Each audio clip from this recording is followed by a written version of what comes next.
Start where you want to start, man. Huh? Start where you want to start. Your interview. All right.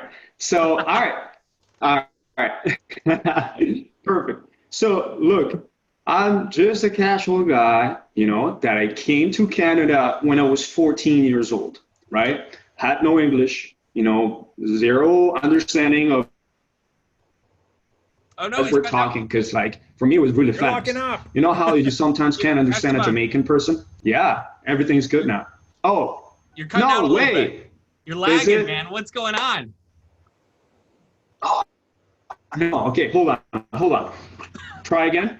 Dude, you're 10 minutes away. If we have to, I'll just bring you over here. Is that Right? No, but you were locking up, so I don't know what's going on. If it's okay? a Wi-Fi, if you're Good wired. now? Good now? Yeah, I think so. It's a Wi-Fi. Probably is a Wi-Fi. Maybe my wife is just watching those soap operas right now, and then it's taking all the internet out. You know what I mean? Yeah, you tell her like Netflix bandwidth is not available at the moment. I'm on an interview. See how that goes. I gotta cancel that membership. Oh man, I love it. One of the things. So one of the things I noticed. All right. Sorry, I was just gonna mention one of the things I noticed during Whiskey Thursday is if I have my Facebook open, that's what kills my connection. Really? So I have to shut off all my windows in order to get like this nice flow, like streaming connection on Zoom. So if you got any I'm gonna shut everything up. Yeah, that's typically what's locking me up. Yeah. And maybe because also my VA is working in my other laptop and doing the organic outreach, maybe that's also doing some stuff. I see what's going on. We got a remote desktop thing so that your VA can send out all those. I got you. Okay. Yeah, I'm too scared of getting once again disabled. Like I got disabled in February. All of my pictures, man, since I was, of course, like 13, 14, gone just because Facebook decided to hey, no more. You don't exist in social media anymore. Man. And I never got it back. Remember how I called you on that app? So people have to that's years of brand. What do I do? That's been years of brand basically, because I had friends, tons of friends, and they knew and all my content, pictures, things like that. Not only that, family. So yeah, just so I'm really scared on that. So that's why I'm using another laptop for someone to go in there. Yeah. Oh man, Victoria says she got disabled 3 times. It's a marketer's rite of passage. Yeah, that's kind of seems to be. If you got disabled, that means you made it somehow. Or you just hope that you've made it by then, because otherwise you're screwed. Right. No. But anyway, so give us a little back to your background.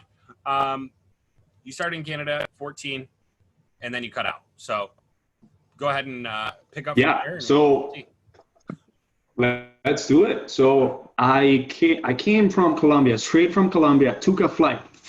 Boom, I landed in Mississauga, Ontario, right? Okay. So got my residency right there. And then I started doing high school.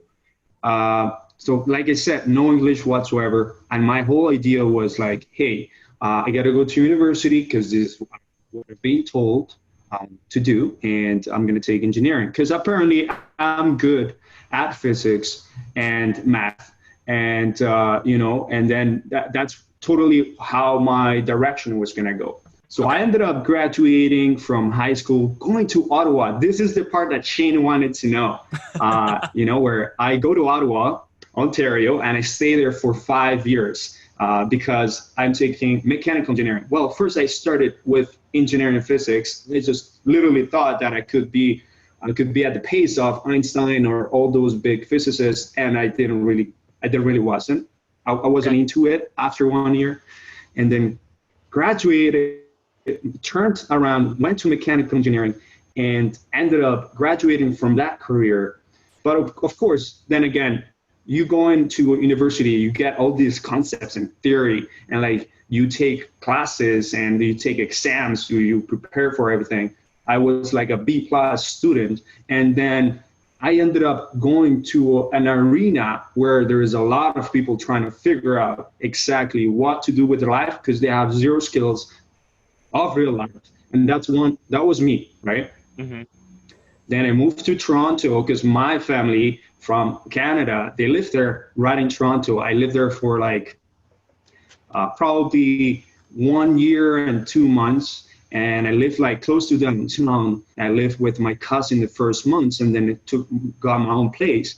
That's where I started doing Uber right away. You know what I mean? So imagine graduating, graduating from a university, paying and getting a debt of 56K, no, actually 62K, 50, Canadian, which is still a lot.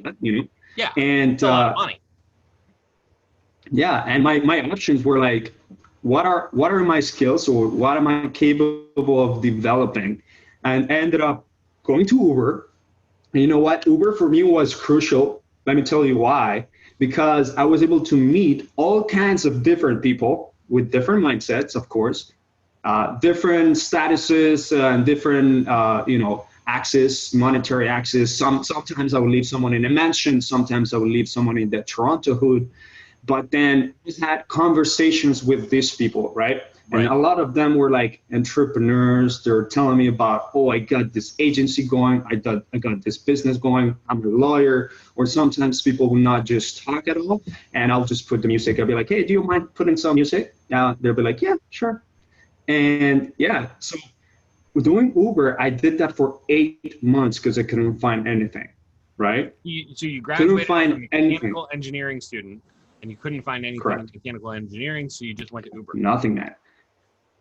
Okay. Exactly. Even though I did like internships and everything throughout university, and like I did some like projects that would be like applied experience and things like that.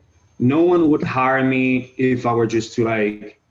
I actually did some strategy and outreach and trying to find a job in order for me to find a job. I actually ended up getting an Excel sheet, just like how you would do some cold calling or outreach or things like that. I would scrape emails of actual companies or that were hiring, whether it's small, big, or whatever. I would put the manager name and the HR name, the manager HR, and I would call these people to see if they were hiring because I couldn't get anything, Okay.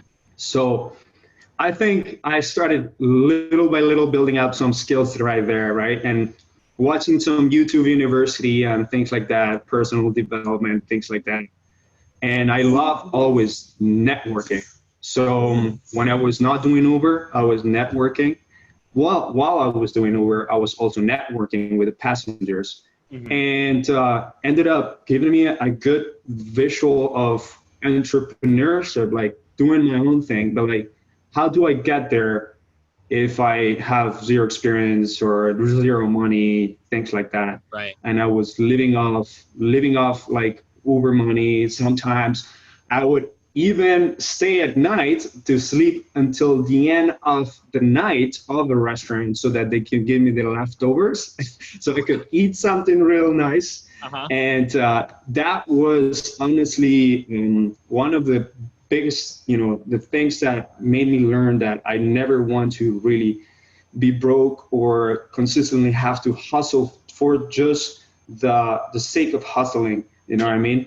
And somehow I had to create that like system that probably learned in university through engineering and everything, but in order and implement it in my life so I can actually do something that I consistently can grow and scale. So when I got my first job was one cold call job. It was a sales engineer. So sales engineer, they had to prospect, they had to do quotations, things like that. It was real actually, quick, yeah. Let us know down in the comments below, what kind of jobs have you taken while you're getting your agency off the ground or getting started? What have you done to make ends meet in order to be able to be where you are now? Don't tell us anything illegal. I really want to know that because I want to see. I'll tell you what I did. Well, when tell I first me. started. Yeah, no, seriously, it was kind of like I started doing deliveries. Like, people don't know a lot. Yeah, not a lot of people know about this, but I do Uber Eats. I did Uber Eats too. Yeah, well, I didn't do it. Like, I had my own truck, right? So I'm like, okay, I gotta make some money. Like, I've got like this agency thing's not panning out, and like all my trials were failing, and it's like I've got to make a little bit of cash on the side. Yeah. So that's what that's what I started doing, is doing deliveries with the truck. Yeah. Just like anything, furniture, like what I was like, it was hard work, man. But like I needed to do something right at the time to generate some revenue.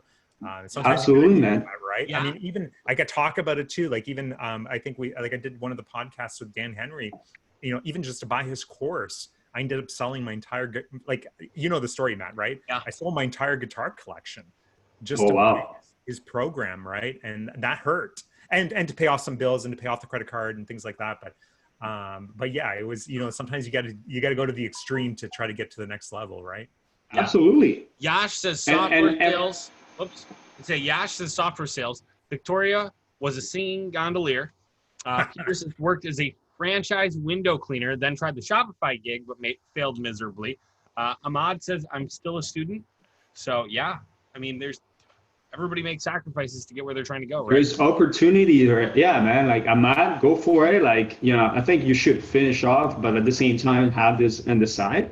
Yeah. And, you know, just completely level up after you're done your thing. Yeah. Start what you finish what you start, I would say, I think, you know. Makes sense.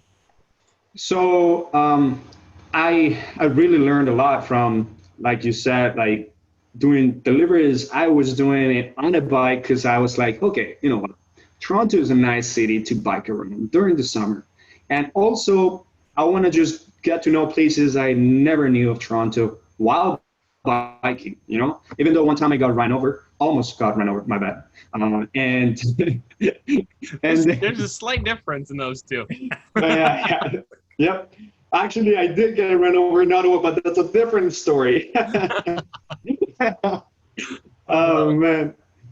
All right. And then, so I would appreciate everything that I was doing, but learning a lot, because I would network at the same time with all the people that, you know, I would meet.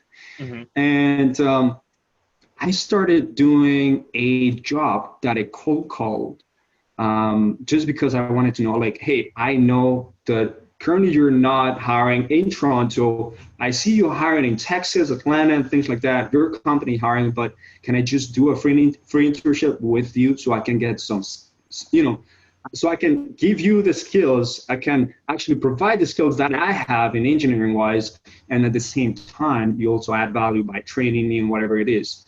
So I ended up taking a free internship while doing Uber. So imagine this, from 8:30 to 5:30, I would go to this free internship that it lasted for a month. Yep. And I ended up just going right after that Uber, because I needed to, of course, get some money to eat and pay rent. Yeah. And I ended up doing that for a period of 1 month. I mean, it was pretty cool because the company was big and I had to like do a lot of stuff in engineering and be on the field, doing sales, doing a little bit of marketing. And then I got some skills until I once landed a job, like my first job out of university, which actually was very low paying job, to be honest. It was like 40K, 39K a year. And it was very far from me. It's not that bad. There's a lot of people out there that don't have jobs that pay that. So. You're right. Actually, you're right. But then I would think like, hey, an engineer, you know, I think I should be making 50, 60 according to the data out there. So for me, it was like, you know what, I'm just going to take it. And it was just outside in Aurora, right? Close to, not Aurora. It was close to Wonderland, actually, Shayne, you should. So, you know, in my free time, I would go to Wonderland and things like that. Guelph, right? So out of college, you worked at Wonderland. Vaughn, that's where. No, I'm kidding. Yeah, Vaughn. There you go. Vaughn. Out of college, you worked in Wonderland. You know, without context, people would have a lot of questions about that story. So I know. But glad we have the context there. What were you doing at Wonderland? No, I was just joking, man. I you're didn't just go joking. Okay. The good thing about that job is that I was directly working with the CEO, right? I was doing sales, technical sales, and they used to sell frames and doors for all real estate, mostly commercial real estate. It was doors, it was aluminum doors and steel doors, and of course we had to keep producing, getting clients. And I learned so much from the CEO that prepared me to like go and try to do something for like sales oriented. But then this is where I come into Michigan, and I ended up coming to Michigan because they offered me a job at a good corporation here that they manufacture parts, right? So they manufactured part for GM, FCA, Ford, and they were going to be paying me about 70K, which was good for and it was me. US, right? It was US. So I get the 35% discount in order to pay my university loan, right, from Canada. Like it was like a good discount, to be honest. And I was like, you know what? I don't want to be in this debt. I'm going to take that. But you know what? It ended up being a very technical oriented job, right? Mm-hmm. It was no more sales anymore. It was not more marketing or like being with people trying to persuade them to do something. It was just kind of like managing a team of designers in order to get something going. Okay. So I did that for an entire year, and I was like, okay, I'm gonna pay university in 2 years, in less than 2 years. I'm gonna pay 60K in 2 years, right? And that was my goal. And I was frugal enough to live like in a place that was, very cheap, but not the best. It was roommates. It was like not the best looking place. It was So this very was before tiny you were room. married. This is before I was married, but then I met her, and of course I made her come to this place sometimes, and she would hate it. Oh man, I love it. I love it. So big shout out. By the way, I said I would promise that I'd give Paula a big shout out on Whiskey Thursday. So shout out to Paula. Shout out to Paula. Because we see her in your videos all the time, right? You're always poking at her. You're always bugging her. You're always trying to like wake her up or whatever, right? Like, guys, if you're watching and you're wondering who Esteban is, go check out his personal feed. He's always out there doing funny videos and stuff like that. And not only that, but you're doing a lot of good content. And I know, part of what we teach inside of the academy. Even Matt teaches this in Brand Over Brawn, right?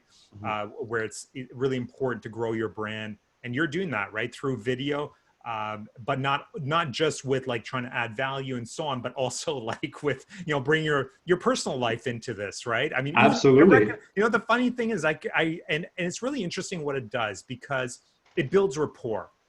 Like video builds rapport instantaneously. Even when you got on Whiskey Thursday, after us watching your videos and stuff like that, like I feel like we've known you for, the past 2 years, right? Just because you see the videos come up and things like that. And the funny thing is, I recognize the balloons in the background. That's funny because, I know exactly what that's from, and it's really amazing. You've kind of proven that video marketing really works and brand marketing really works. And you've done absolutely that, with everything that you're doing a lot of personal stuff, but you're also mixing that in with some professional stuff. And I really enjoy watching your videos, because they're kind of, it's all over the place, right? And you're kind of like this type of guy. It's fun to watch. So I urge anybody that's kind of wondering, what to do to go watch your stuff, Esteban, on your. Yeah, if you can follow me on Instagram, I'm literally Estenick. Very easy to like write it, like my first 4 letters of Esteban and Nick, which is just my middle name, Estenick. And you can follow me on Instagram. Sorry, I don't mean to interrupt, but I just saw Victoria's comment. Did you sign up for Victoria's program? I did. You did. You're gonna have to let me know what that's of about. Course. Bam. That's awesome. Of course. Yeah. That's great. Yeah, Victoria's. It looks like a really cool program. So It is, and I would recommend it. She's very passionate about it, you know, and I really get sold by passionate people more frequent than just like a good sales tactic. If you're passionate and you're gonna show me that this is actually, you're gonna get into like deep dive into this and you love it, you're gonna put everything into it. I'm more sold towards that. So like, I sometimes being told that I sell through my passion and personality rather than the actual just sales process and product. And that's something that people should actually try to apply. Be passionate about everything you do, even though it's not the thing that you're going to do forever. Try to be passionate about it, right? Really important. So Victoria is very passionate about it, and I'm part of that program. So yeah, it's moving awesome. slowly. I can't wait to hear about it, because she's also in Solec courses, right? She's and we see some of the progress as well. And she's part of the academy, which is really cool. And she's gone out there and now has built out. I mean, she's been on Whiskey Thursday, and she's had a lot of success with media, right? And just a brand out there, and not just a lot of an incredible amount of success with that. She's killing PR. Yeah, and it's really neat to see another academy member inside of her program now, which is really cool. It's kind of like the circle of life, right? it's really interesting to see. So I'm really, really anxious to see what Victoria is going to be able to do for you and other academy members, because at the end of the day, Matt, I think we need to spend some money and support Victoria anyway. Of course. And she started now with Bao. Bao's just got, I believe, featured him on recently. Thursday too, because love it. Yeah, we gotta get on here, by the way. Enough about other people that have already been on Whiskey Thursday. Yeah, they had their spots. They have their spots. Yes. They'll have their spots, whatever the case may be. But real quick, if you guys are watching live, hashtag live in the comments down below. If you're watching replay, hashtag replay in the comments down below. And if you're watching on YouTube, be sure to join the Facebook group and leave us some comments and likes and subscribes on the YouTube. You can also do hashtag tequila if you want to. There's no problem. Isn't there a song where it goes tequila somewhere like in the song? I'm trying to remember. I think so. There is. Or like a show. I don't know. Some comedian. Yes. I'm trying to think of what it was. Anyways, side note, but if you guys are watching, hashtag live. If you're watching the replay, hashtag replay. Hit some likes, some comment, or some hearts, all that fun stuff. Do all the little engagement things. Let's get more people watching this, because Esteban's about to tell us all of that stuff, how it culminated into him getting into real estate marketing and running an agency. So with that, yes, go ahead. Gus says, yes, Matt, it's called tequila. It's called tequila. Oh, man. All right. And so after that, man, I was like, you know what? I got to get back to marketing. I got to get back to sales, to something that really I'm passionate about, which is talking to people, which is actually trying to sell something, because I've always been that type of person.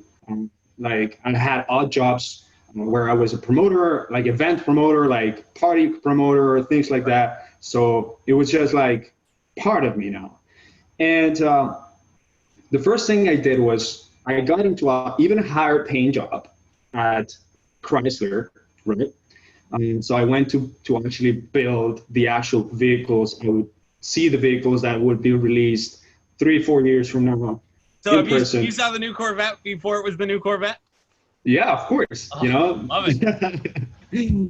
So all those kind of things that I ended up going through, but I would always say something about this is that I wasn't getting lucky into getting these things. It was a good amount of hard work with a little bit of luck. Hard work put me inside of the luck spectrum, and then a good attitude toward things, really great attitude. And I would kill every single interview, right? Every single interview that I would have, it was like, go for it. It's like I would start getting jobs, just one interview and that's it. Like the first interview, that will be it. And I was like, so I want to do this, but in a day-to-day basis, right? Mm-hmm. And I started thinking, how can I become someone that works for myself and someone that can complete the vision that I have, which was huge. I would just dream about it, but being in that job would not let me, because it was literally wasting, I don't want to say wasting my time, but it was literally wasting my time that I could be doing things that would be for my future. So instead, I would have to wait until 5:30 p.m. or 6 p.m. until I could actually do it. Mm-hmm. So I really wanted to get into that, but it took me a little bit of time to actually go for it and get that scary part away. And started doing Amazon FBA. That was my first thing in doing entrepreneurship. So I think that's where everybody starts. Right? Like, so there's this guy called online, something trying to like sell products online. I mean, that's where I started. I don't know about you, Matt, that, whether that's kind of where he's like, I started back in 2005. I built my first store online, right? There was no Amazon FBA stuff back then, but I feel like everybody kind of dabbled into like e-commerce, trying to start. Yes. It was 2004 when I started doing affiliate stuff with lower network or lower tier search engines. Right.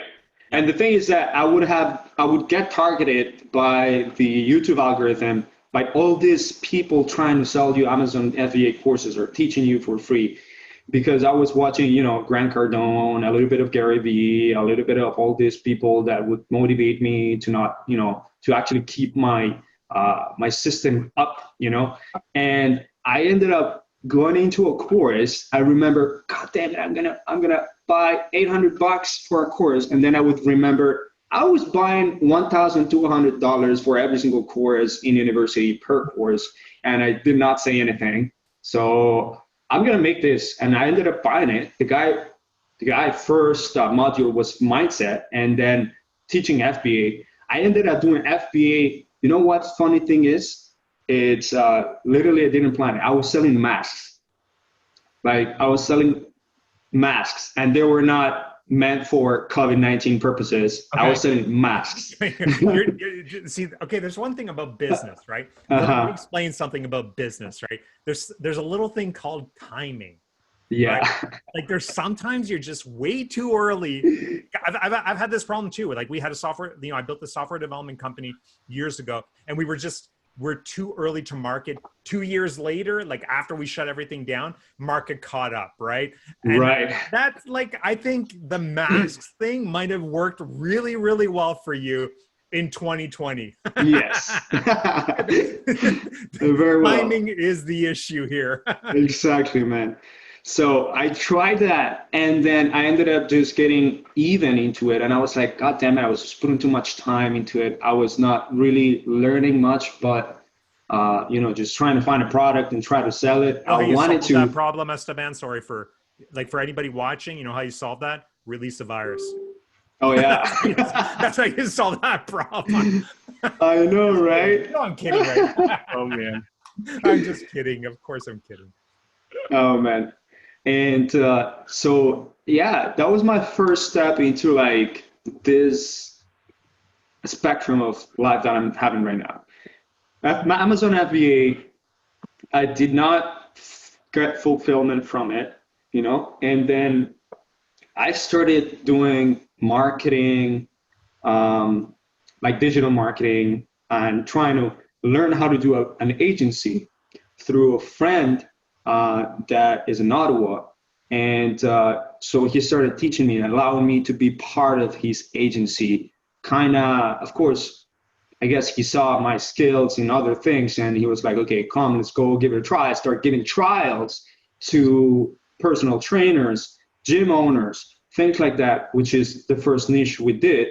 And we ended up, doing a lot of trials. I got into like LinkedIn marketing, a lot of, the bot thing that Ulink uses. And I started getting a lot of just a little bit more road. I was going through that road of learning everything has to go through lead generation and making someone business, a local business, brick and mortar, succeed through digital marketing, right? Okay. So it was my first step. I started working for another agency for free. He didn't pay me to like probably 5 months in, 6 months in, because everything was trials, everything was trial and error.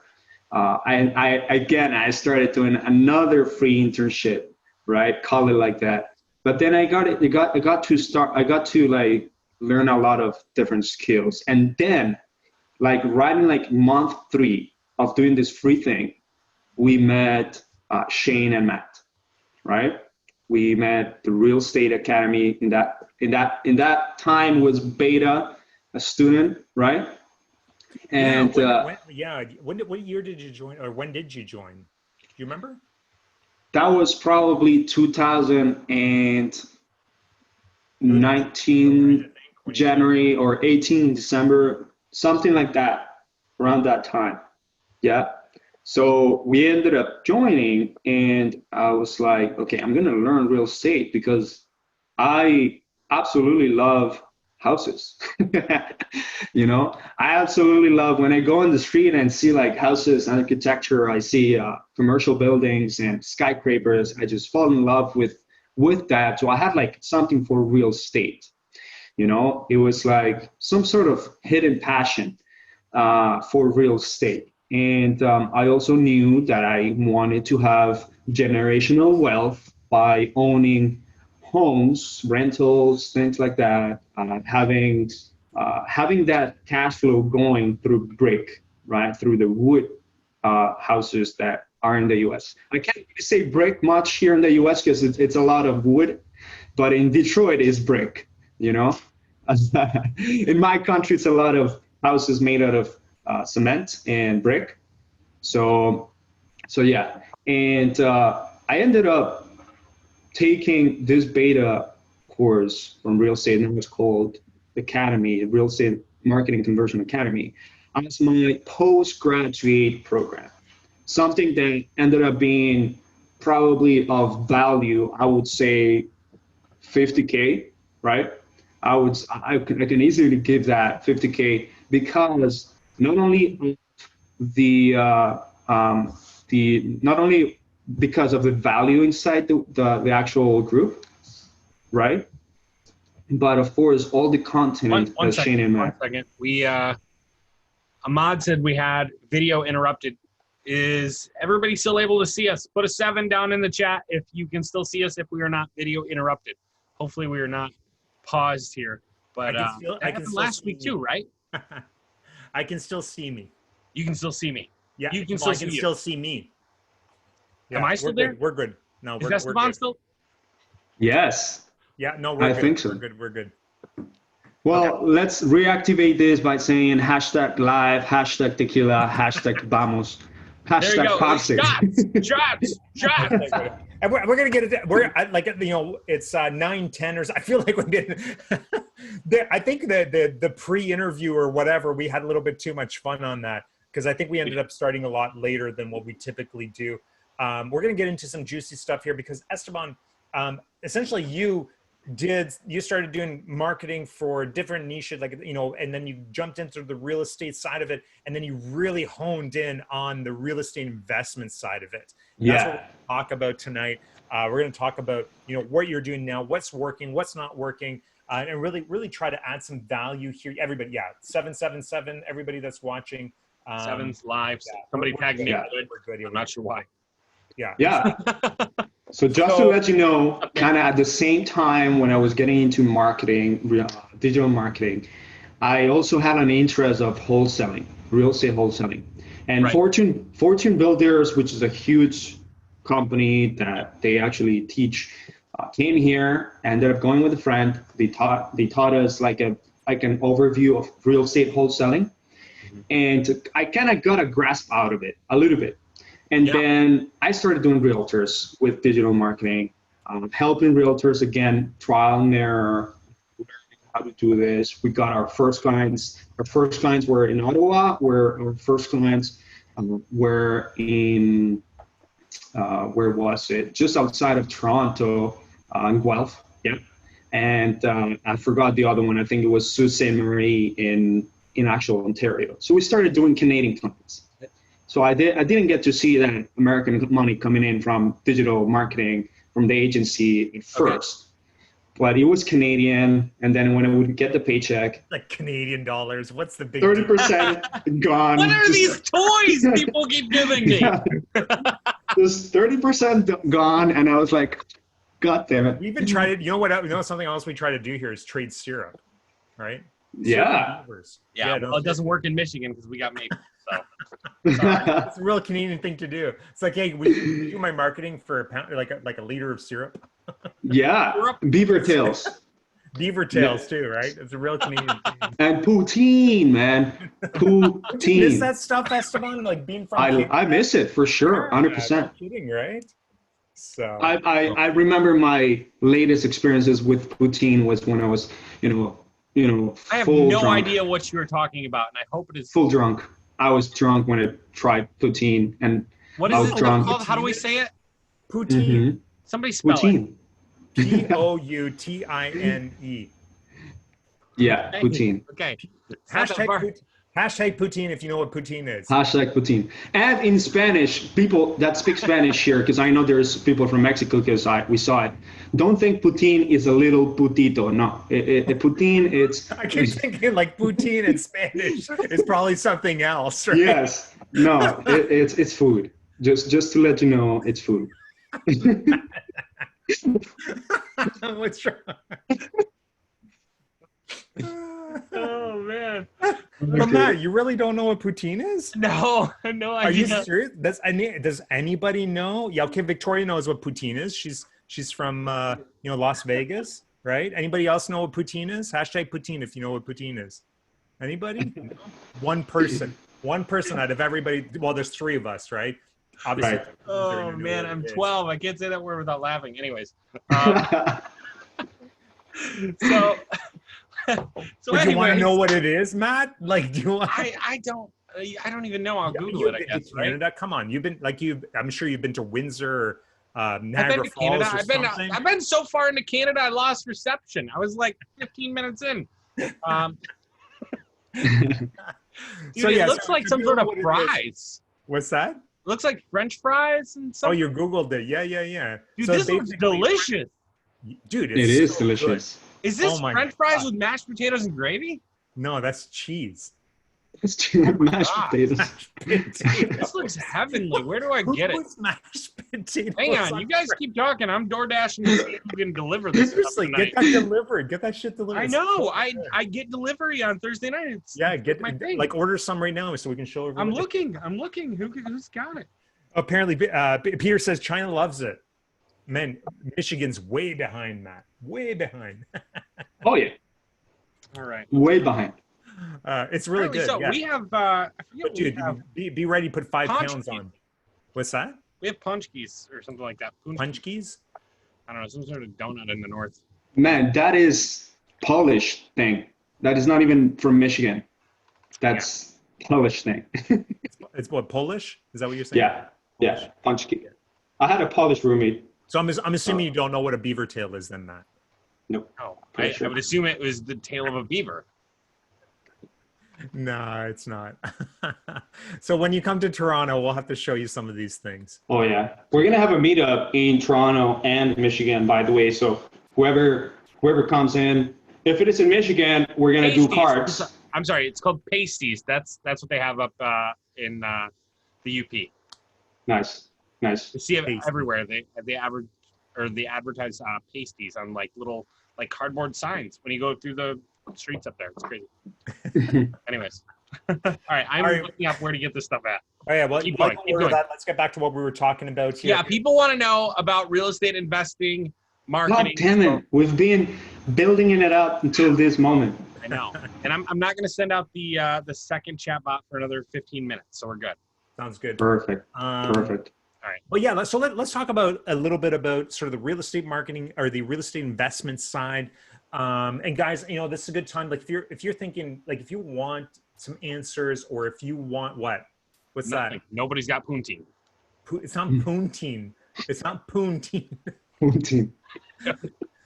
It's poutine. Poutine. Look at Victoria spelt it for you. Okay. Poutine. Let me make sure I spelled it right. Not poutine. Poutine. Poutine. Okay. Well, McDonald's comes up. They can't have it. Come on now. Yeah, absolutely. McDonald's has poutine. Harvey's has poutine. They all have it because it's so freaking good. And it's not mashed potatoes. And it's not mashed potatoes. Cheese curds. Just saying. It looked like it. Cheese curds. Okay. And the best one they typically come from St. Albert, right? I don't know if you know where that is, Esteban, but St. Albert cheese curds are like super famous here. Anyways, let's move on from the poutine. Let's talk about real estate investment. So you got poutine and now St. Albert's and like anyways, I can't. Keep going. Sean, poutine with poontang, yeah. I can't even read the comments anymore. Come on, guys. Oh man, it's like animal style at In-N-Out. It's the best way to describe it. Okay, that makes so much sense. All right, that makes so much sense. All right, God. Love it. Anyways, woo! Let's keep going, and then we've got a couple of questions to get to. Yes. Already? All right, good stuff. Well, so let's dive in. Yeah, so we're gonna talk about real estate investing. We're gonna refill. You guys go ahead. Okay. Absolutely. And we're gonna try something a little bit new tonight, right? Are we gonna do that, Matt? Yes, we're gonna do that. We have to do that. Let's do it. Kevin, wait. Kevin says nice haircut, Matt. Thank you, Kevin. It's about time. Come on, Kevin. What about us? It was due. No. I mean, Esteban, man, you are always looking sharp. For me, this is new. I'll be back. You'll be back. That's like, we're like, okay, we're going to try something new. And then Matt disappears. What the hell? All right, let's talk a little bit. So you talked about, having some interest in real estate investing.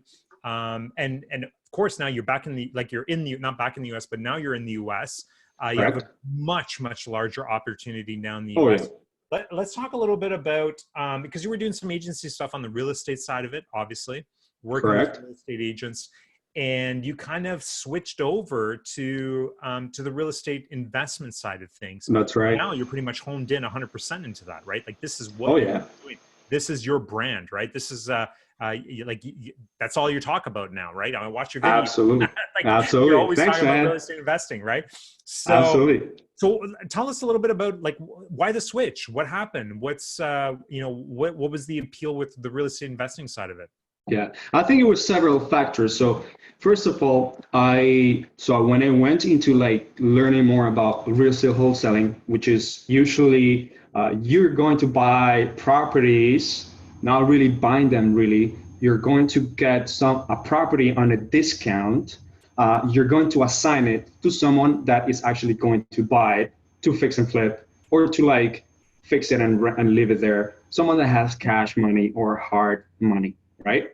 So one of the first things I think is just selling paper, right? Is that what you're selling? Paper? Paper. Right? I understand the game, right? Like that's what you're selling. You're finding the seller and you're essentially selling the paper to somebody else. Exactly. So you have to assign that property to someone else, right? Usually that someone else is a cash buyer, fix and flipper, or just someone that wants to have a lot of inventory of homes, like their portfolio wants to grow it, right? So they want a deal on it, right? They want a deal. Yeah, they're looking for deals, right? That's because for them, where they make the money is you first have to figure out what the ARV of that property that you found from that seller usually is a distressed seller, motivated because something's going on through their life. You can call it financially, you can call it divorce, they're moving out of state, they've never tried a poutine, they have done something that have affected them, right? Something, you name it, right? And you talk with this motivated seller and you try to negotiate a cash offer with them. This is wholesaling. Now, there's different exit strategies for real estate investing, very different than wholesaling. So in wholesaling, you would buy at probably 69% of the actual price of the house, right? Of the ARV or something like that. or somewhere along those lines. And people that actually have the urgency to sell will accept their urgency through a motivation, right? And that's how wholesalers make money, real estate make money, because they ended up saying, okay, now I can assign this for this price. Let's say I can assign this property, I got it for 120, and then I can assign it for 140. I'm going to make the difference. I'm going to sell it to this cash buyer, right? And that cash buyer has an ARV of 210 after he repairs that, let's say. And he just has to do like 20K repairs. So he gets, of course, after he sells it in the market, he gets the difference, right? But my assignment as a wholesaler is 20K in this case, because it's the difference. Yep. Usually deals are going to be 10K in average for every single seller that is being wholesale, right? Every single property that's being wholesale. That's what they like doing, wholesaling. That's like the norm. If it is not 10K, it's really not worth it, things like that. And there's other exit strategies such as creative financing subject to things like this, lease option, where you can actually buy pretty houses without having to list it as an agent. We just probably have to take over the payments or different other things, and they can actually make money out of it. Yeah. Yep. So there's different strategies that real estate investors, like good real estate investors, can actually take advantage of. Yeah. Yeah. So when I actually did the switch was because I found that real estate investors really have those balls deep in the game. I think they actually are entrepreneurs by heart, because real estate investor. Yeah. That's bad. What's your role in all this? Like it's honestly, you're talking all kinds of stuff. I'm totally confused about like all this other AVR, AV, whatever. All this, I don't know what's going on. Matt's shaking his head like, yeah, I know what's after repair value. After repair value. I know what this is about. They want to buy at 70% of the after repair value. But like, I'm just a simple marketer that eats poutine, right? So, so Esteban, what's your role in all of this? Like, are you the guy that goes out and finds the properties for investors? Are you investing? Are you the person that helps the sellers? Like, what are you doing in all this? Yeah, so it's easy. It's easy. My role. Tell us then. My role is to make sure that this person gets in contact with a motivated seller, someone that wants to sell. So you're finding the motivated sellers. I'm finding the motivated sellers. And you're utilizing Facebook and whatever other strategies are out there, and that's what you're doing. That is correct. So we're using Facebook. We're also using AdWords now. Okay. Now, I'm not skilled in AdWords. Just got to tell you that. But I do hire people that are skilled in AdWords. Right. And so the bread and butter of real estate investors for a long time has been AdWords, but Facebook is catching up. Yeah. Facebook is there now, especially when you have a great funnel in order to convert these leads. Well, tell us a little bit about that. Boom, we're going to talk about that too. But listen, Matt. Hang on. Okay, listen, guys, we're going to try something different. We're going to try this tonight. Is that what we're going to try to do? We're going to try something different. We're going to see if this is actually going to work or not. So we didn't talk about this a little while. We want to change up whiskey. What? Oh, I said, thank you, Victoria. Thank you, Victoria. Esteban is the king of motivated sellers. Absolutely. Boom, encompass the That's awesome. Thanks. Yeah, for sure. And we got a bunch of people here, guys. If you're watching, just let us know you're watching. We'll give you a quick shout out here. We've got Kevin Tran that's watching. Thanks for tuning in. Steve, what is up? Luke Shankula is tuning in tonight. Thank you so much, Luke, for coming and supporting us as usual. Chuck is here. Of course, Daniel now is tuning in. Chris Lombardi, what is going on, my man? We haven't seen you in a little while. Man, it's been a minute. Victoria is still here. Awesome. And do we have any of our super troopers that started earlier on? Oh, yeah. Joe DeRillia said he was going to be a super trooper tonight. Joe, you still here? I hope you're still watching. This is the checkup. This is the checkup. Giovanni's here. Sean's here. Chris, what's going on? Douglas, what is up?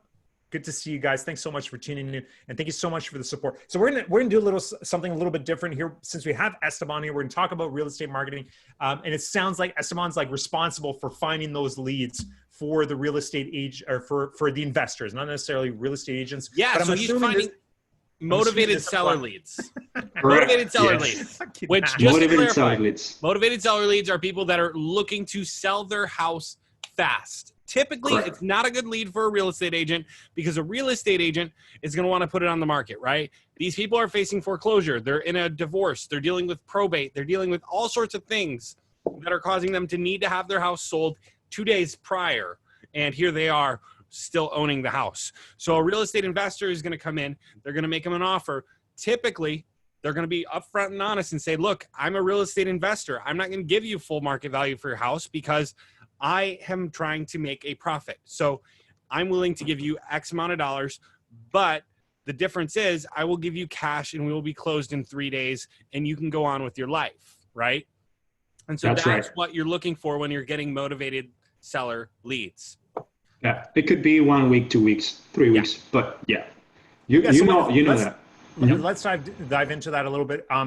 Guys, if you have questions, we're gonna do something a little bit different tonight. So I think Matt, you've got, if you guys want to jump, so we're gonna allow people to, if you want to call in, ask Esteban questions. And even if you just want to call in and say hi, this would be really cool, right? So we're gonna try this new thing out where we're actually gonna be taking questions over the phone. And I think that's, for people that are listening to the replay and things like that, it might be really helpful to those people. But also just people that want to interact with either myself, Matt, but more specifically with our special guests. And we're going to try this out with Esteban tonight. So if you've got any questions whatsoever for Esteban, you can dial in to the show. Into the live. You'll be live on Facebook here inside of the group, but you're more than welcome to do that. Matt, I think you're trying to figure out how to do that right now. So we're gonna go ahead, throw up the number, and you guys can dial in. Anybody, if you got a question. Yeah, and there's Esteban, we just kind of came up with this for the moment, so there is your password, a meeting ID stuff that you're gonna have to put in. But if you want to call in, I'm about to put the info up. When I do, just know that you'll probably be in the lobby until we let you in. And yeah, so we'll let you in as soon as the other person's done. And I don't know how many of these we're going to take, but make sure that if you are watching right now, one or two or so, we'll just see how long this goes on. Yeah, let's take a couple questions. We'll see what's going on. Regarding real estate investment leads, right? So this is about motivated seller leads. This is about getting leads for real estate investors, potentially motivated seller leads for an agent. Again, it's not typically going to work for an agent unless they're also capable of wholesaling, which more and more are learning how to do, but a lot of them still don't know how. So let's go ahead and call in. Here's the info. Awesome. So let's Esteban, tell us a little bit about what's involved with working with real estate agents, real estate investors, and specifically, what if somebody wants to get into this? What do they need to do? What's working? What's not working? You've obviously got a really good idea right now about what's not working, and so let's talk about that a little bit. Yeah, for sure. So I think one of the best things that you should do first is understand your industry. Just like whenever you actually go and do, let's say, real estate for agents, digital marketing, or for a gym or something, you got to understand, trying to picture yourself being in the shoe of that person. So real estate investors, one thing that you got to understand is they can convert a motivated seller. A good real estate investor can convert a motivated seller most of the time on wholesaler or fix and flip, but also can do creative financing. And you guys got to understand that the best person to do that is someone that knows all these extra strategies. Yeah. And at the same time, that if they are an agent, right? If they're also licensed, and the lead that came in probably does not have enough equity in their house, and it's a pretty house, and it just needs a little bit to be listed, they can also take advantage of that, because we get those as well, right? Yeah. So understand that. Mm-hmm. This is something that Zillow is jumping in on right now. Open Door is jumping in. all these iBuyers. different Oh yeah. people, iBuyers, right? That's all this is motivated seller leads. Oh yeah. Typically, what they're going to do is they're going to take the motivated seller leads, they're going to flip those to an investor, or they're going to buy it themselves, right? Zillow's actually buying houses now. Yes. Otherwise, they're going to send those over to a real estate agent as a seller lead. So there's multiple different ways that they are monetizing the leads that they're bringing in order for them to make more money off less ad spend. Yeah, right? absolutely. And you got to understand that actually real estate investors are very motivated, and they would spend the money on marketing better than a real estate agent in average, because a real estate agent, someone can get a license, right?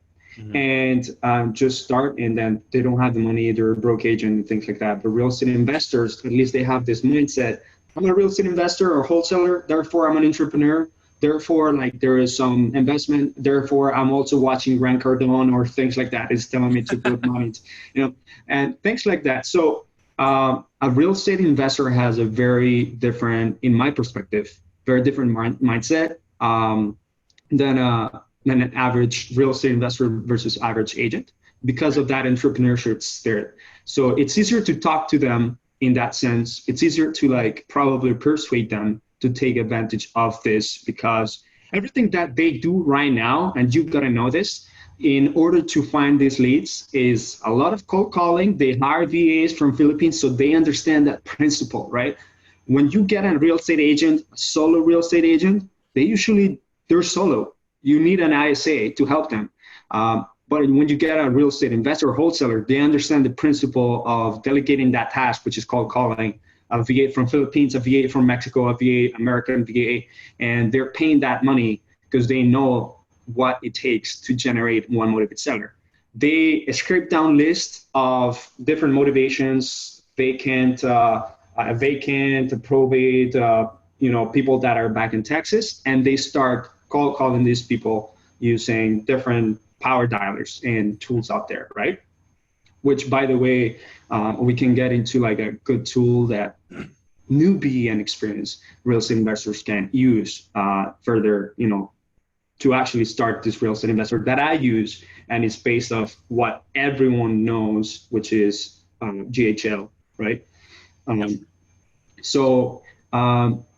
got to also understand that these people usually are doing SMS blast. They're texting these massive lists, and they're expecting to get a motivated seller to answer their 30% reply rate with a lot of "fuck no, who the fuck are you? Don't text me. Who are you?"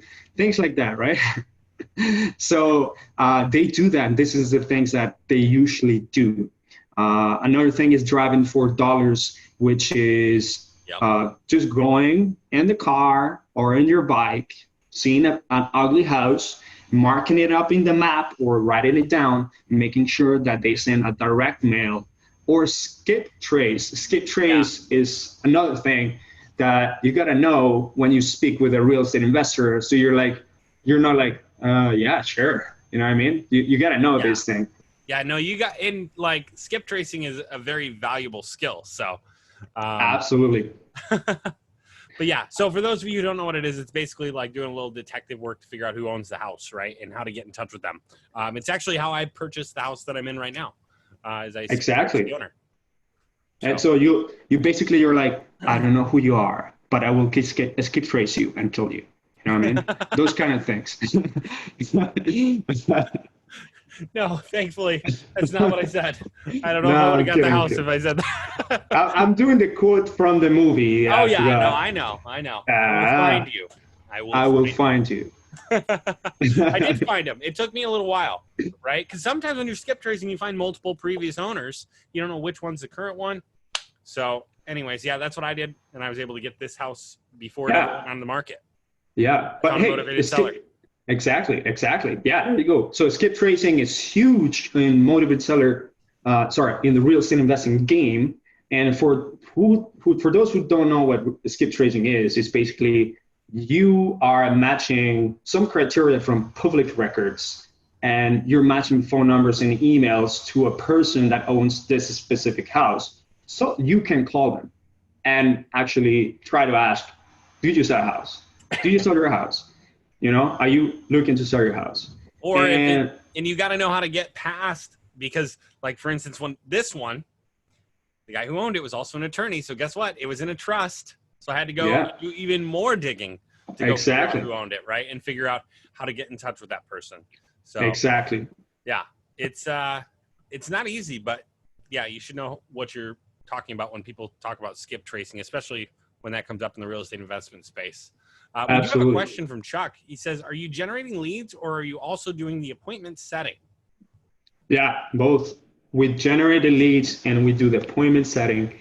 We do also ISA, a lot of, like I said, since a lot of real estate investors understand the principle of having a team under them of VAs, they would be like, no, my VA will take care of the ISA work.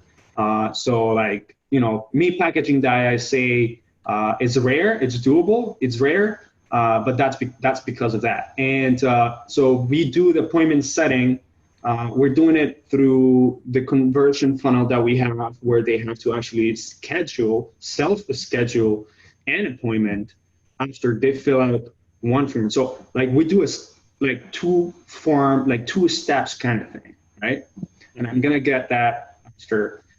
Investor Carrot, which is another website provider based off WordPress, has that principle of a step 2 kind of thing, where you fill out a basic information, and after that, it takes you right away to a step 2 with a lot of questions about the house and about your motivation.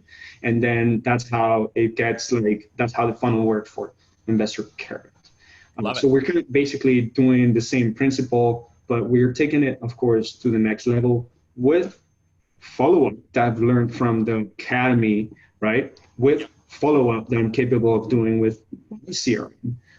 And in the calendar thing, that a lot of people, they're like, wow, after seeing this machine that spits out motivated sellers that answer 13 to 15 questions, I'm surprised.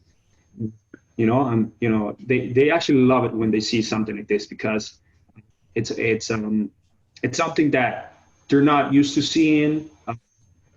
Facebook basically does the skip tracing for them, basically does find the motivated seller, basically talks to them automatically with our systems and things like that. And then everything they have to do is pick up the phone and talk with someone that is not going to tell you, fuck you.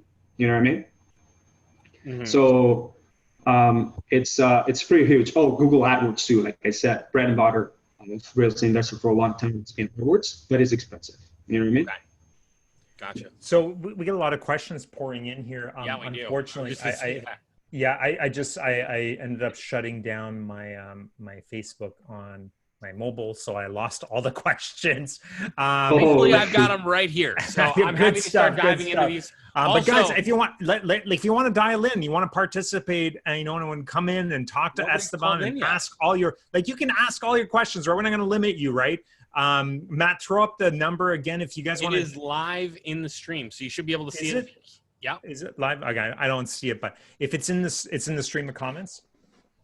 Let me see here. 1 second. But guys, if you want to dial in, just pick up your phone, tap the numbers, dial in, ask Esteban some questions. We wanted to try this out tonight. I think it'd be a lot of fun to it should be at the top of their screen if they're watching.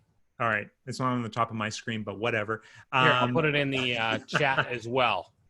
But this is a great time. If you want to tune in, you want to come in or jump into the live, go ahead and ask Esteban some questions here about it. We basically twisted his arm and asked him not to hold back too much. So it'll be a great time to reveal some of the secrets, and that's all part of Whiskey Thursday, right? Get guests on here and talk to them about what they're doing, and so Matt, I don't know if there's any. Let me jump into some of these maybe some short questions. Let's try to get through some of these here. And whoever calls in first is going to get priority. But anyways, we're going to do this. Let's see. So do you white label for other people's investment or investor clients? I have tried. I'm trying. Okay. And so basically message you, right? Message you. Uh-huh. Yeah, message me and we'll figure it out. I don't have an onboarding for white labeling as streamlined as I have it for a regular agency model, but I have tried. Yes. Love it. So Sean says the average close time of normal transactions versus an investor's close time. So an investor will find a seller that is usually with a motivation, with an urgency. So the investor could tell them, hey, look, I want to be helping you, and at the same time we can close fast. Actually, those are probably one of the keywords that you should use in an ad copy, like, yeah, sell your home fast and get a cash offer, things like that.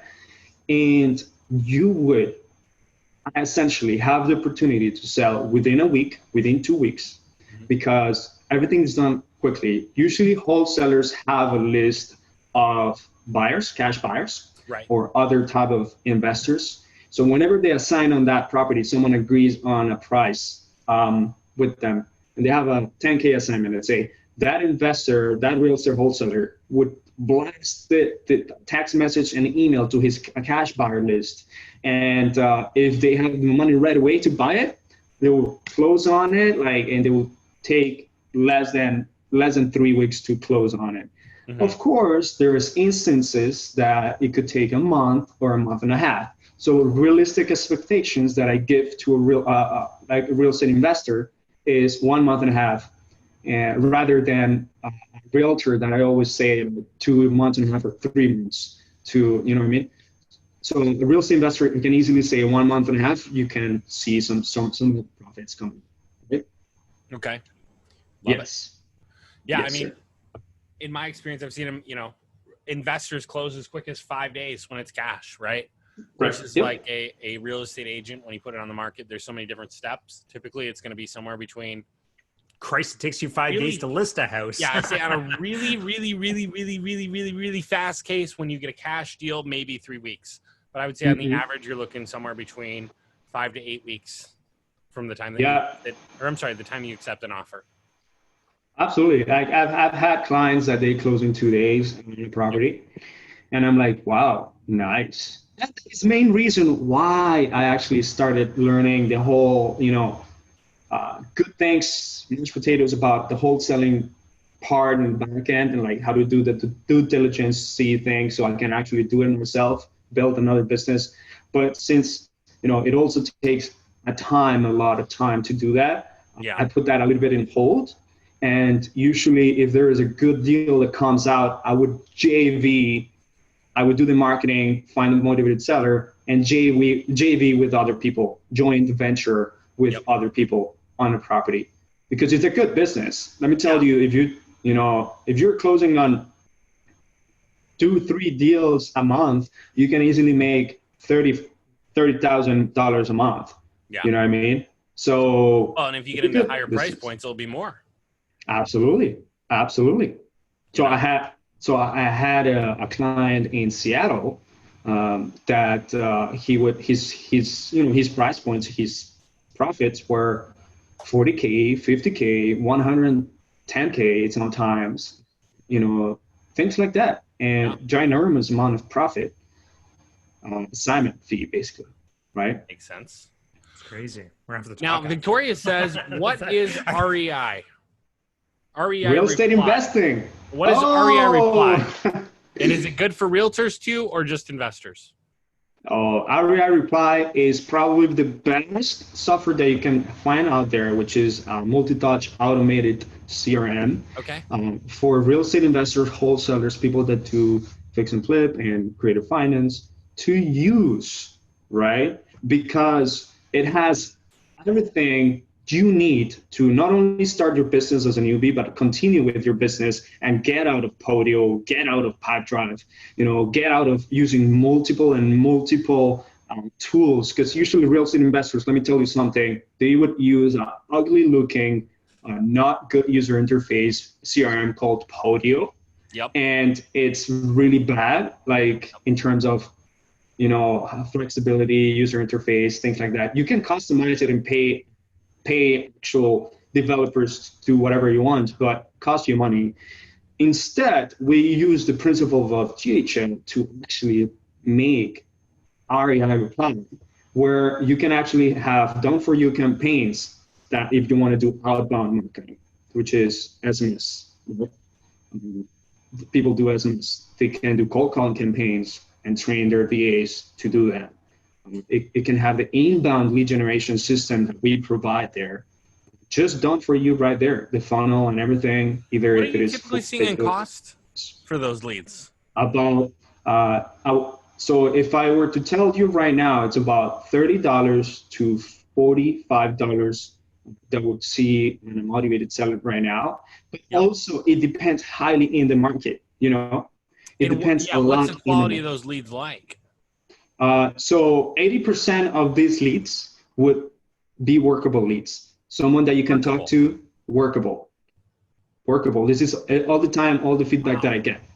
So 80%, they were willing to talk to you about selling a property, give me an offer, what is it like, just tell me what it is. And then 20% could be like either people that don't pick up the phone, or they're like a spy, or doing funnel hacking, or garbage. You know, you gotta.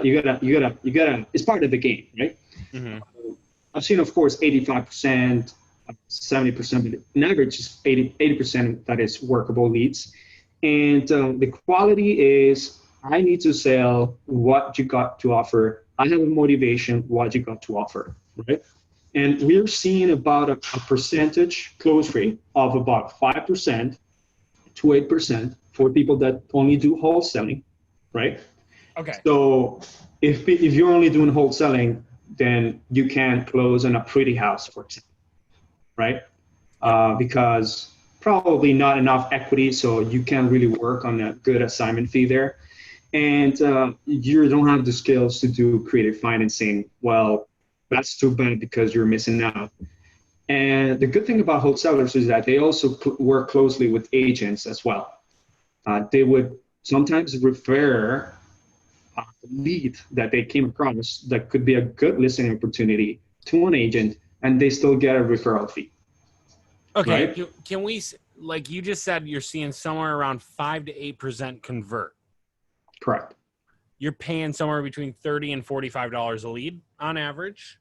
Mm-hmm. So let's say it's $40. That's 1 in 20 on the low end. I mean, we're talking about $800 to $1,200 in spend to get a motivated seller under contract. Is that correct? Accurate? Yeah, that is accurate. That's insane. Yeah. That's insane. Let's shut it off. I got another idea for this whole thing. What are you shutting off? Listen, let's shut the live off. I've got other ideas. We're going to go make, no, I'm just kidding. But for real, I mean, we're talking about $800 to $1,200 for a under contract motivated seller. This is insane. That's crazy. Yeah. Anybody who doesn't think so doesn't know the market, doesn't know what they're talking about. Right. And then, hey, Matt, we'll talk it over some poutine. Nobody delivers it. I just went we'll shut off the Whiskey Thursday. We'll just talk about this in the back room. Order some poutine and. Oh man. So yeah, I want to get also into like having a bit. We actually created an LLC to do wholesaling, but it's too much. You know what I mean? Well, yeah. I mean, we'll stick to the lead generation, motivated seller generation, because we've got quite a few questions coming in on this. You know, people are asking about your ad copy, your targeting. I don't know how much you want to share, what you've prepared and whatnot. Tell us a little bit about what you're doing. Sure. So like what? Ad copy? Usually, okay, so I prepared like an actual ad copy that I used with one of student that I had in Texas. I actually... A student? What's up? Is that just a student that you had? Yeah. What? So you're coaching other people. Sorry. I keep going mute. Sorry. I keep putting like my mic on mute. I keep talking because I get excited and I forget my mic's on mute. But engagement. We got to get some engagement. You're not sharing anything inside of Whiskey Thursday without any engagement. It doesn't happen like that. This is a free show. People tune in because, you know, they know we share some value, but guys, in return, we need some engagement. So let's see here. We got Esteban. How about I do this? So I thought about this, and I don't care, honestly. If people actually, we're going to do like a raffle kind of thing, like a giveaway. Esteban said it's in the rules here. He's like, I got a plan, bro. I'm the guest. I'm setting the rules. So I want the engagement to go up, and I'm gonna give away my best performing ad copy, and I'm gonna be giving away my best performing ad copy. I'm probably my creative as well. Okay, go ahead. Just send it over to me, and I'll deliver it as soon as somebody wins this thing. Yeah, and they gotta do something. I don't know. Now you guys put the keyword. All right, keyword. Let's see. The keyword should be hashtag REI me. REI me? REI me. Yeah. REI me. Hashtag REI me. If you want to win this, if you want to get this, how are we choosing the winner? Oprah style. Everybody's a winner. Oprah style. Last time you guys did like a paper, right? Oh, the numbers. Oh, the number. Yeah, Shayne, do the number. What you want to do? Shayne, do the number. So it's not a hashtag. Everybody's hashtagging. It's like all these fuckers are gonna change it. Yeah, because otherwise, how would you do it? Well, hey, listen, I'm gonna give somebody an advantage. I'm gonna give somebody. Hang on, I'm gonna give somebody an advantage. So basically, the way this works is you guess a number, right? And hang on, you're disqualified if you start guessing right away. However, I'm gonna pick the exact same number. We could just do the third person to call in. What's that? We could just make it the third person to call in. Oh, okay. Let's do that. Third person that calls in with a question. It's like a radio show. Third person to call in. You don't even need a question. You don't even need a question. That's right. Third person that calls in. We want to try this thing, right? Third person. Yeah. Do it. Let's do it that way. Third person to call in, and I'll be able to see. As soon as I see him, I'll say you're not the winner, and then I'll kick you out. Okay. And then the third person, I'll let you stay. How's that sound? So we're not doing the hashtag. We're not doing the numbers. No, you have to hashtag and then call in. Oh, okay. Yeah. And then because if you didn't hashtag and you call in, you can't win. Throw the number up again. We got to throw the number up. The number's in there pinned. Hey, plus you get to like come on the show and you get to talk to us. And I'm not Joe. You don't have a phone. You're a real estate agent, and you don't have. You get my autograph as well. Autograph. I'm kidding. Goodness. Pin the phone. I will post it one more time. I just pinned it, but I will post it one more time. Everybody's, you know what? People are going to wait now, right? Because if you're the third person, people are going to wait for the first two. How about we do this? Right. The first three that call in get it. Oh, snap. I don't know. Esteban, I don't know. That's a hard ask, right? You didn't ask that. This wasn't just, here, should we pause it? How do we pause? No, I'm just kidding. Oh, man. So this is what happens when Whiskey Thursday goes on till about 10 o'clock. Right. First three people, Esteban. You're a giving man, aren't you? Well, it is almost 10 o'clock, so we're not going to be on that much longer, you guys. So it is going to be international call. Let me see if there's an international number. 1 second. Wow. There is an international. Yes, there is. Invite, copy invite. Give me 1 second to figure this out. We didn't plan on this, but hey, what kind of radio shows have international numbers? Boom, this one. Imagine there's a spammer. Imagine trying to sell you something. That's okay. Well, listen, right? I mean, at least they made the effort to call in to the show. Right. I think this would be cool, though, Matt. If we did this for, moving forward with Whiskey Thursday, if we actually got, like, a good conference line where it was easy for people to call in, ask their questions and stuff like that, I think it'd be a lot of fun. It would be fun. And you tell us, guys, would it be fun? Let us know. I think it would be fun because we did do, remember a long time ago where I was driving for 5 hours and we did, like, that live? And we had people call into that live and we were answering questions. It was a lot of fun. Yeah. 4 is a good number. What about this? You got supporters in Australia. You got to prepare for this. Absolutely. Sorry. Oh, we got people calling in. Ready? First one. There you go. Who is it? Welcome to the show. All right. What's going on? Caller number 1. Hello. Who's in there? Who's in the other side?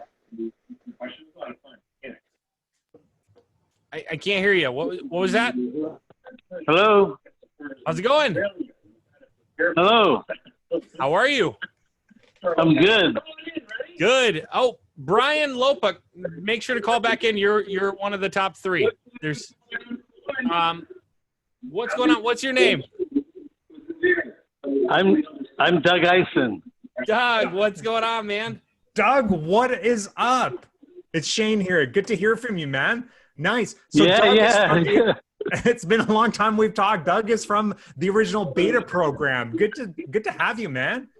Thanks for Yeah. thanks for your support. This is right up my alley for the investor. I just blew off. I mean, I'm still working on. I'm doing SEO because I couldn't get the investor Facebook campaign to work. I really need this. All right. Oh yeah, man. Perfect. All right, so we're gonna get that to you, Doug. In the meantime, we're gonna bring on the next caller. All right. Thanks for calling in. Wait, I thought he was going to ask something. Do you have any questions? Well, I mean, I just wanted to know the basic campaigns that he runs, how he gets the thing started. Well, does he use traffic? Does he use conversion? Does he use lead funnels? And then the demographics, what does he pick for the people? Sure. So that's a good question, man. Right now, I'm doing a full transition to use conversion, but for the moment, I'm doing lead ads all the way to a step 2 and thank you page, and whenever it's followed up, basically where they can self-book an appointment using calendar from, usually it's REI reply calendar like DHL. And so what it looks like, it's a lead form ad that has probably 2-3 questions apart from the contact information and the address on top of that, right? And we ask things like, what's your motivation? And then we list down a series of motivations. We, of course, ask them right away, like, do you have a property to sell? Because that will trim out the fact. Tire kickers will actually be like, I'm gonna be, this is how I see it. I'm gonna be answering all these questions. I'm not really a seller, so I'm just gonna give you up. But a seller actually would answer all these questions. And of course, we put in sometimes time frame in there, but it's good enough with motivation, confirming whether they sell or not. And of course, a full property address. And, letting them know that this only applies, this offer, because the button is an offer. This offer is only for sellers, for people actually that have to sell a property. So in that will be like in the lead ad intro as the title, something like, hey, you can receive a no obligation cash offer and sell your property fast. And then down below, it's like, remember, only applies if you have a separate. And then it goes to a second step where they actually go through the calendar, and the way they choose a time in the calendar, and the calendar will open, right? 10 to 13 questions. And that's when we ask them like specific questions about the property itself and about their motivation.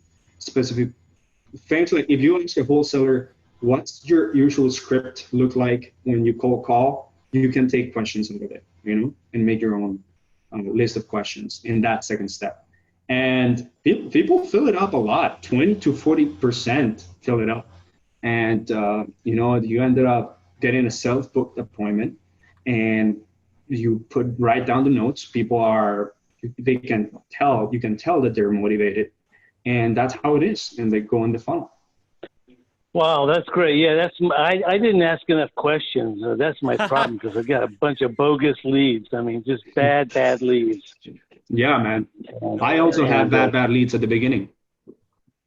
No worries, Doug. Perfect. Thank you very much. That's fantastic. And thank you for calling in. We got 2 more.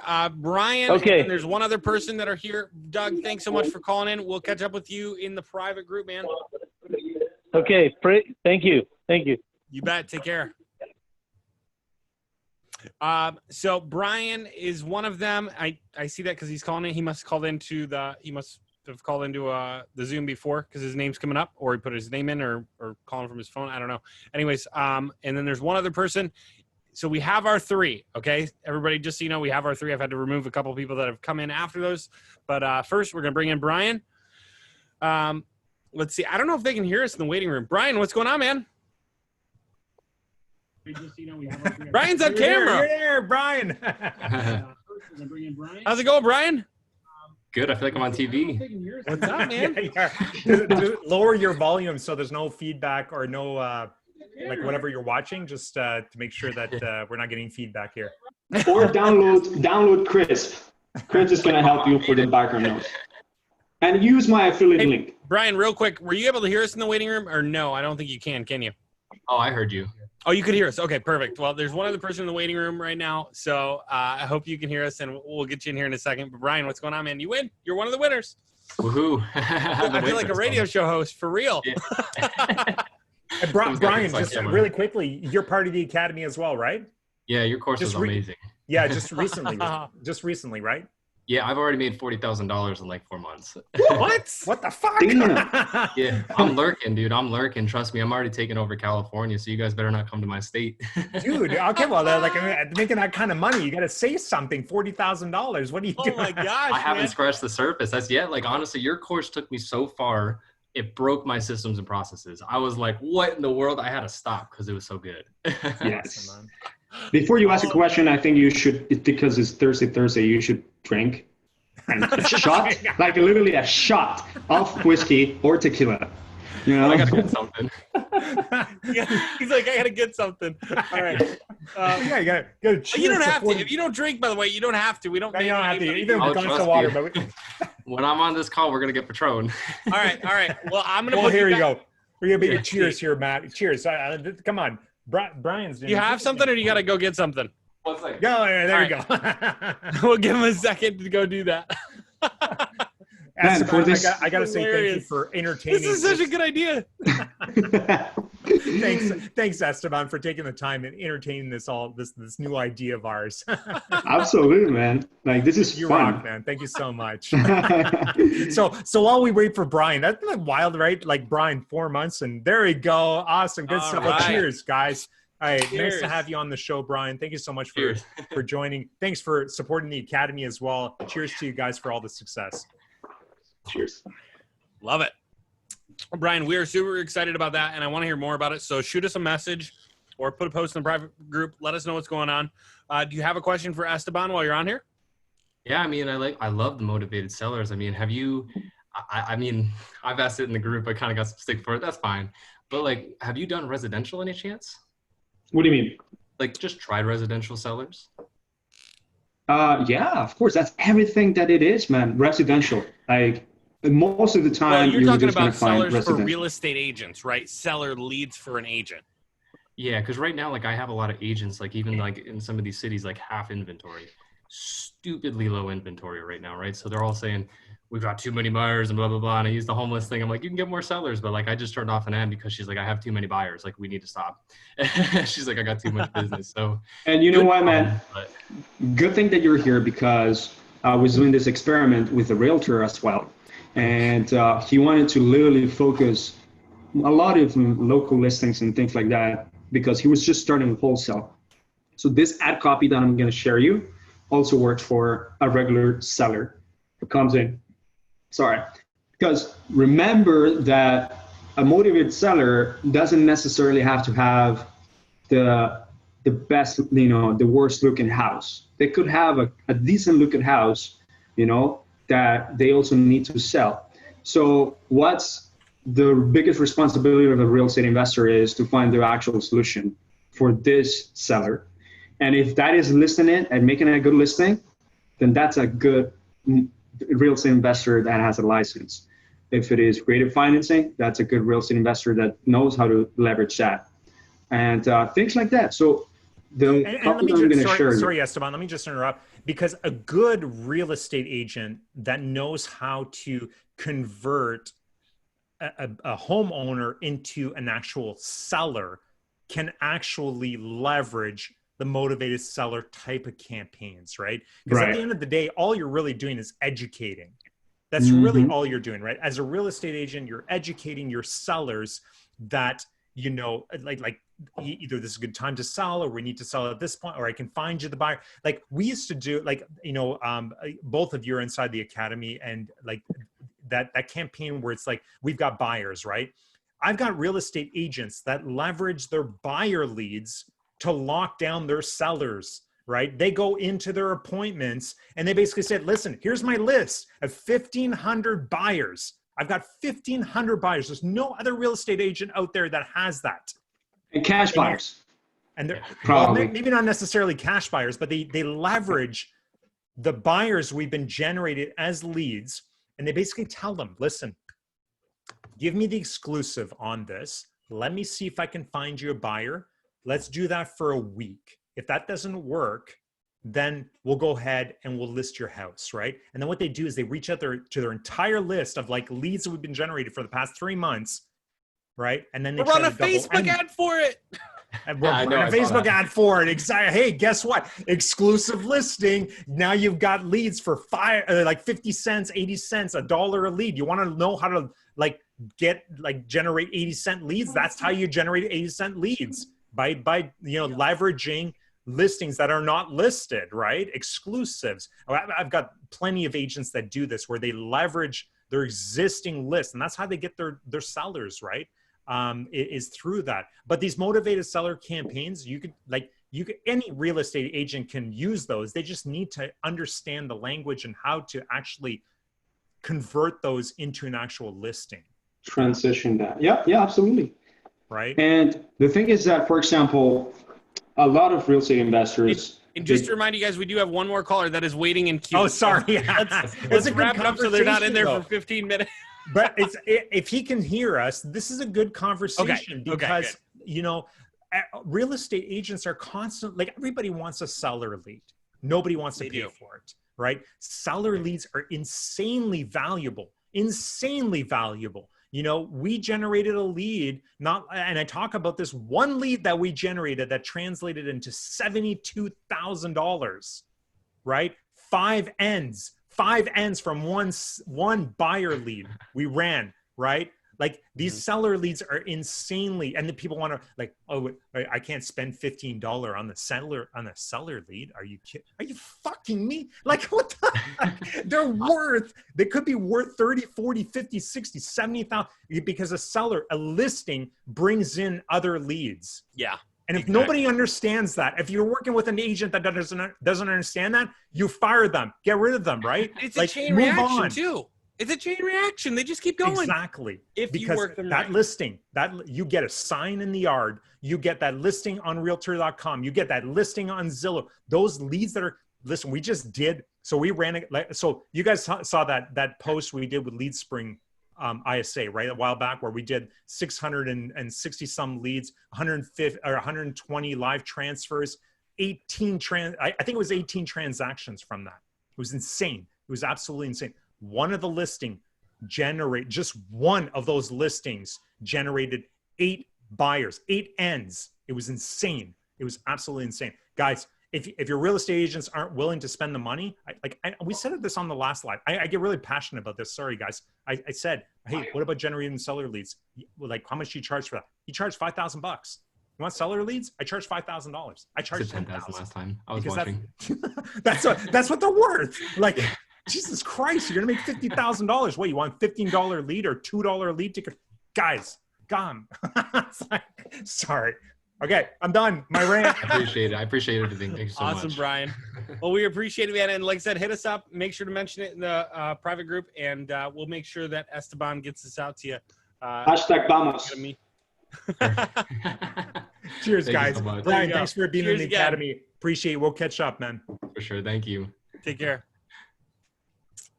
Let's see.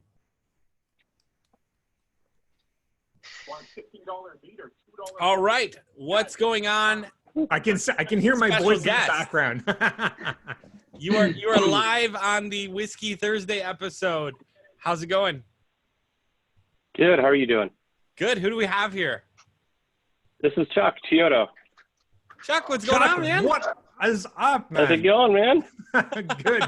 Good to have you on the show, man. Thanks for tuning in. Yeah, it's great. No, it was funny because I had my AirPod in one ear hearing the music going on in the loop, and then the other ear had my speaker turned up hearing you guys talk. So good stuff. I love it. Well, Chuck, you do some stuff with motivated sellers too, don't you? Yeah, it's funny because I was one of the beta kids back about 6 months before it went live, and been working that.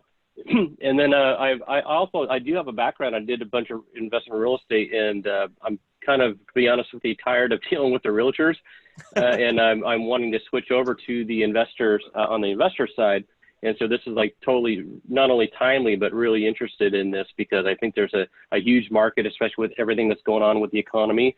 It's going to be huge for wholesalers and especially guys that know lease options and creative financing. Oh, yeah. Oh, yeah. So do you have any questions for Esteban today? You know, I do about the software. I know that I've used FreedomSoft, which is a big thing, which you can do the skip tracing and you can do some of the lookups and things. But with the REI reply, how does that compare to something like a FreedomSoft or even like with high level, like a lot of us use in this group? Right. So we have made sure that we integrate a lot of the tools that are needed for a wholesaler to do their daily tasks, like skip tracing, right? Like, for example, going to PropStream and directly logging into PropStream and doing their PropStream thing right there. Well, of course, right, Go High Level now has integrated now the ability to integrate a window on the left menu, but REI Reply has it already done for you. And at the same time, you have an off-market MLS that whenever you move your lead from one stage to the already disposition stage, it will be created an off-market listing, just like Zillow. It will create an off-market listing with the pictures and what Google Maps has of that property or what Zillow has of that property with the actual data of that property. It will be done automatically, and then they can share it to what usually wholesalers share it to, which is Facebook Marketplace, other areas, Craigslist, things like that, already as a listing, just like if it was Zillow, right? And you can also do skip tracing is at 10 cents, by the way. And you can also do their you can have access to a chat bot and done for you campaigns that is included within the actual package of REI Reply. And if you want my legacy account, because actually REI Reply is actually right now going to be more expensive, double. If you want the legacy account access to it, you can hit me up and I'll give you my partner legacy access so you can pay month to month. Yeah. You know? And I'll definitely do that. I'll check that out because I do use PropStream. And the other question I had was, in addition to the Facebook ads, do you look up the data, do the searches like you can do on PropStream, then skip trace and then plug that into a follow-up campaign? Do you do that Absolutely. in addition to the ads? Or okay, yeah, and I was thinking that was a good way to go, and I yeah. wanted to.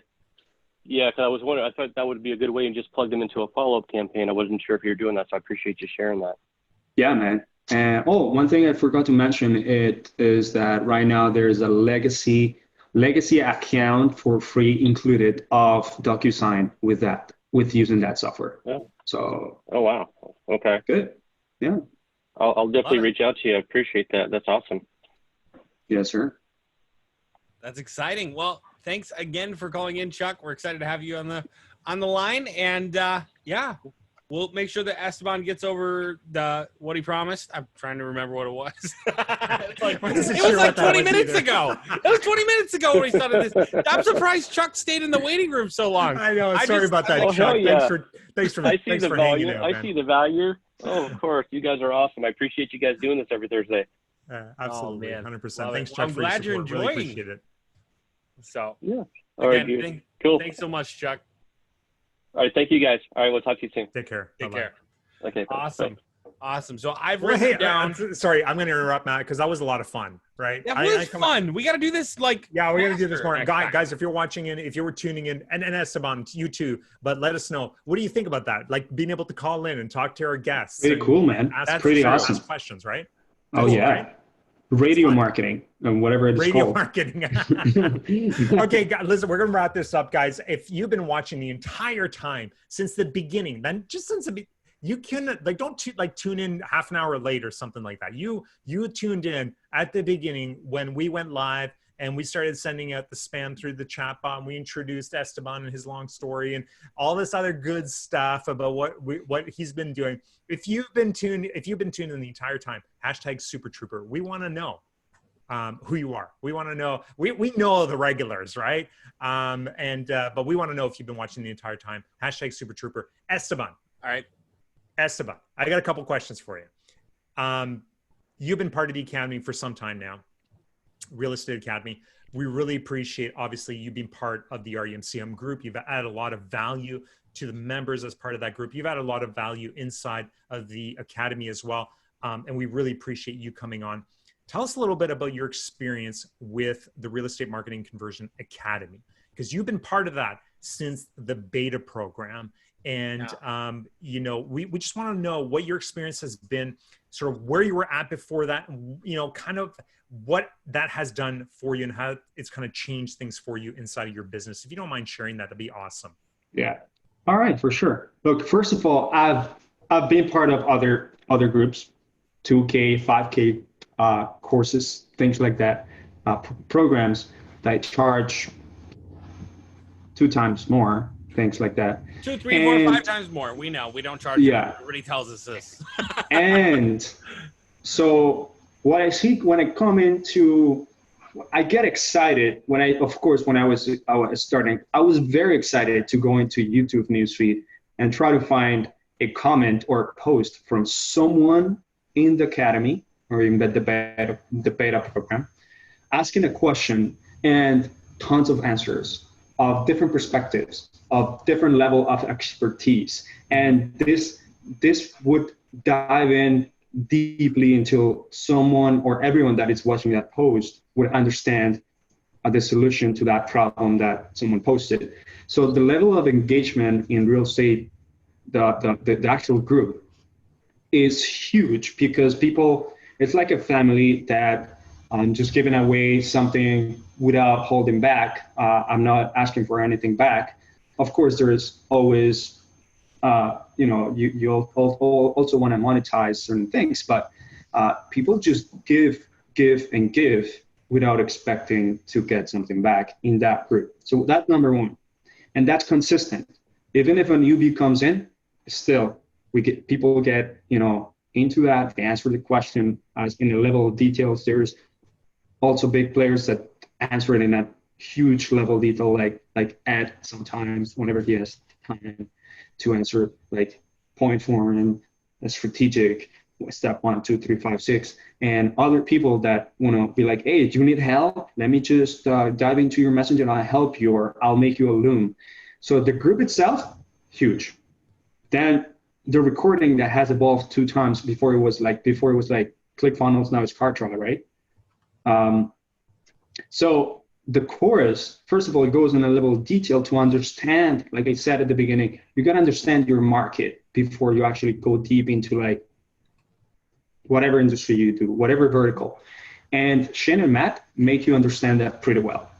Since Shayne and Matt, they work with not only real estate agents for a while, but one of them is also an agent, which is Matt. They actually show you the perspective of an agent on everything. And Shayne is, I guess, natural-born marketer or a natural-born poutine eater. He also gives his perspective, right? And I get all my perspective from Matt and my wife. That's the only. I just get the test on everybody. That's all. Well, that's Matt. I appreciate that. Listen, for anybody that's kind of on the fence about buying the course or jumping into the Academy, what would you tell those people? Just fucking buy it. Just go for it. I mean, click the button and wait a little bit until it loads, and put your credit card, and that's it. Be in a happy place. Yeah. I love it. I love it, Esteban. And we really appreciate, of course, your support all of these years. And we're also going to have to get together because we have the Carts and Crafts thing that we're going to be doing locally.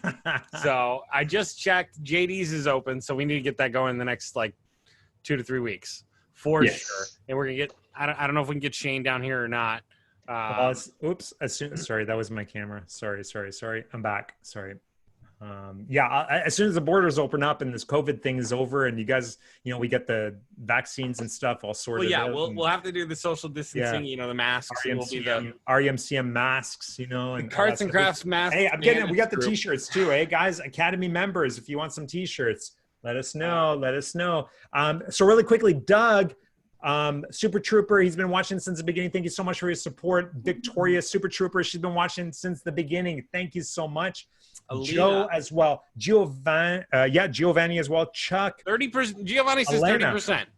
30% Super Trooper. No, that don't count. That don't count. Chuck, that's true.